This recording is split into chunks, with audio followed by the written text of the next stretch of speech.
Every year in the NBA, there are deals that we go back and look at that it either felt like overpays at the time or end up turning into overpays before the end of that contract just due to the player's performance, injuries, or whatever else. Now, I want to be clear. On today's episode, we're going to talk about some of those players and contracts that I feel like could be bad contracts by the end of it. And no one am I saying that these are bad players, but I do think that when you look at the deals, the size of the deals, or in some cases of some players, what it took to complete those deals and what you had to give up, I just think that you could look at these deals as not only overpays, but bad contracts by the end of it. We're going to talk about all that plus more right after this. Welcome to the number one place for your daily basketball news and analysis, NBA Central. What's going on, basketball fans? Welcome to another episode of the Full Court Podcast. My name is Haize, but more importantly, you guys can follow us at the Full Court YT on every social media platform we happen to be on. With that said, let's go and get into this content for today, y'all. So clearly we're going to be talking about players and contracts that I feel like could be overrated. But you guys know what we like to do here is we like to talk about all sides of the argument. So even for the players that I do point out reasons why it could end up being an overpay, I'm going to end up saying also why the deal could end up being a perfectly fine deal as well. We're going to talk about both sides of it. The first player I want to talk about is Austin Reaves. Austin Reaves, in 4 years, $185 million. And even though he took a little bit less to help the Los Angeles Lakers have a little bit of wiggle room in regards to that one, this deal could end up being a rough deal. Let's keep in mind, he only played 51 games last season, nearly $46 million per year for a player that isn't a star. Like, I want to be clear, Austin Reaves is a perfectly fine player, but a star, he's not become that yet. Now, the Lakers are clearly hoping that he is, and I think they also have paid a premium for a player that they see has shown that he fits next to Luka Dončić, and I understand that, but this is a guy that over the course of his NBA career has only played 70 games once. Now, in the modern NBA, I kind of look at it saying that if you can play between like 62, 65, it's close to a full season. But even with that, he's only done that 3 times, right? So I think when you look at it, when it comes down to it, like it's just something that you have to look at in regard to it. He did play all 82 games in 2023-24, so there's that part of it. But Austin Reaves, last 2 seasons, over 20 points per game, he did that. 49% shooting last year, 36% from 3, and he's a player that's homegrown. He's there. They developed him, and you always play a premium for players like that, so I understand that part of it. But he's going to, the questions for Austin Reaves are, is he going to be able to survive being more heavily targeted in, playoff scenarios, especially since this team is trying to be a championship team, right? I do think that he could end up being that he's a perfectly fine third option on a championship caliber team. Not necessarily number 2, but we'll see, right? That's what he's going to try to prove in regards to that one. And he's going to have to carry the offense when Luka sits. That's what's going to have to be there. Now, on the other side of this, why this deal could end up being perfectly fine and justified is 23 points per game last season, 4.7 rebounds, 5.5 assists. The numbers there are really good, right? He has grown into a legitimate offensive weapon in the NBA, and you need a reliable shot creator other than just Luka Dončić on your team, and he's there. His skill set fits being a secondary scorer of now and connector, so you have that part of it. It just comes down to the overall upside. Do you see Austin Reaves capping out on a player that can be a second option on a championship team? And if you do see him as being a player that's a third option on a championship team, what's the other player getting paid, right? Again, these aren't to say that these deals these are bad players. It's to say that is this deal going to be overall worth it and looked at like an overpay? Hell, they were saying Jaylen Brown's deal looked like an overpay, and you saw what he did, right? So I think there is a question in regards to that one. It's not that Austin Reaves is bad, because he's not, but he's not being paid like just to be a nice developmental story or anything anymore. He's paid like he's a star on a team that's expected to win big and compete for the finals, if not at least the Western Conference Finals. That's the expectation here, right? And if the Lakers end up being a top 4 team in the West, right, the contract will look still maybe expensive, but it's a workable contract. It's a reasonable contract. So that's what it comes down to. Let me know what you guys think in regards to that Austin Reaves contract. Do you look at this as a contract that could eventually turn into an overpay, or do you look at this and say, no, it's perfectly fine, he's going to live up to it? Let me know what you guys, and again, no right or wrong answers in regards to that. This is just a question. We're just, information gathering at this point. Next team is Walker Kessler. You got to go right back to Walker Kessler. Same team, I should say. Walker Kessler, while I have always been a guy that's high on Walker Kessler, make no mistake about it. 4 years, $130 million.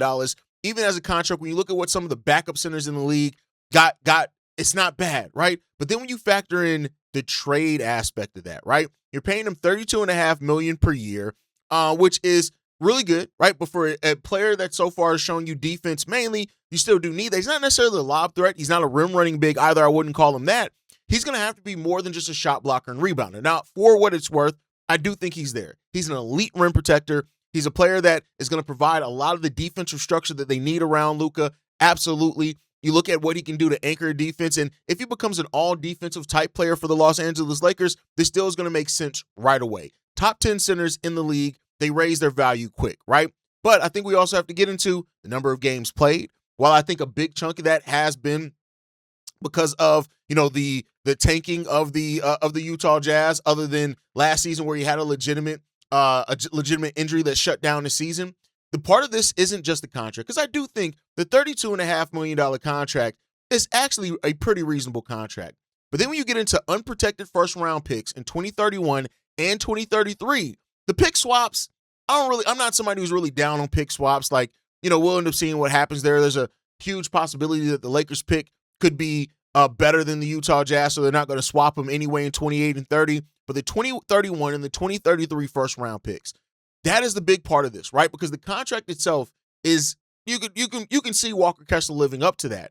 But if for some reason the Lakers have a down season, let's say in a couple of years Luka's injured or anything like that, let's say, hell, God forbid Luka does leave the Los Angeles Lakers, it could end up looking at a contract that's just, it could absolutely be terrible at that point in time, right? Also the spacing, like the basketball part, the spacing in those lineups is going to be very interesting to watch, right?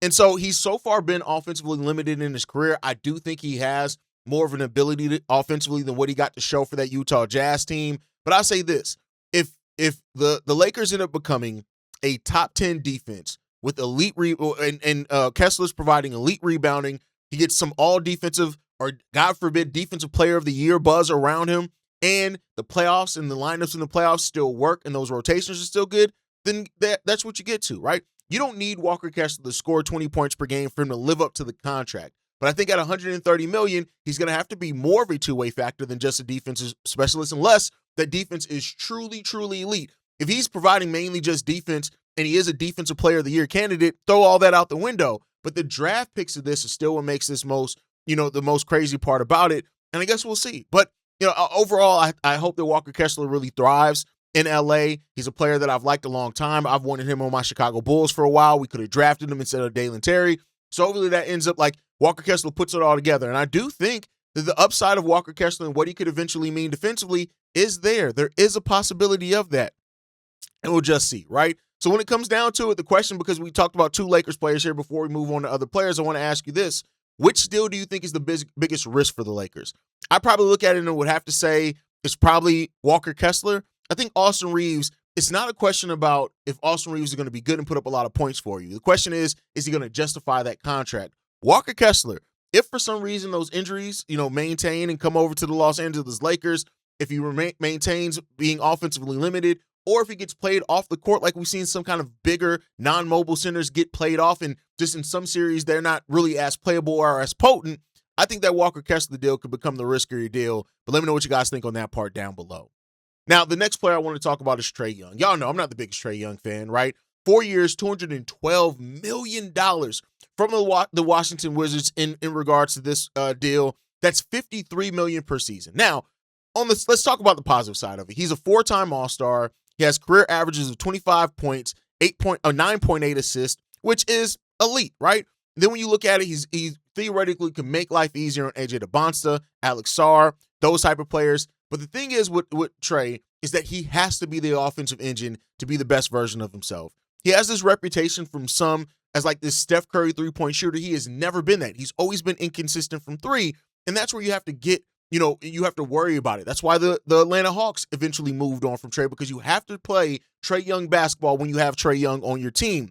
So the question about it becomes like, is this going to be something that ends up hurting with Trae Johnson, AJ DeBonsta, Alexander Sarr on this team? Is it going to be something that ends up hurting this team a little bit more with having Trae Young down there, and they're going to run into the same situation whether in a year, 2 or 3 from now, where they see the same thing that the Atlanta Hawks already had to learn and learn that rough lesson? That's the question into this. If you pay a player $53 million per year, you better goddamn well be competing for something. And we just don't know if that's what they're going to end up still competing for. And you have so many young players on this team. You have Bub Carrington, you have Will Riley, you have Trey Johnson, you have AJ DeBonce, you have Alexander Sarr, you have Coulibaly, you have Keyshawn George. Like, you have so many young players on this team that need the ball and that and can develop, that I feel like the Washington Wizards have put themselves in a position where they need to compete right now when they didn't necessarily have to do that. Right now, I get it. People are going to say you want to avoid being the bottom three, all that type of stuff. It's just going to be interesting. With the defensive limitations that Trae Young does offer, you have to have such a unique system around him. I just worry if that's going to end up working out, right? I'll say this. The thing that could save this deal is if Trae Young has, and the team has real improvement. If he does end up being somebody that does create for AJ DeBonce and those type of things, and they grow with him, rather than Trae Young taking the oxygen away from those guys, then it can end up working out. Like, Trae Young is good enough to raise Washington's floor, no doubt about it. The question about is does the ceiling raise with the young core, or does it kind of overcrowd that? And I guess we'll see what happens in that. Next up, John Collins. Now, I'll say this, right? On the side of this, I love the fit of John Collins in the front court with Jalen Duren. I love that fit there, right? He's a productive player, 55.2% from the field with 40% from three. I do think that with the Detroit Pistons, you need shooting, you need spacing, you need efficient, you need vertical finishing. He could bring that. $17 million per year is not a monster contract like some of the other contracts that we talked about, and he is a player that can help. He's not going to provide star-level usage, but he can help. But I do think this. It's if the role matches the money. Detroit already has front court pieces.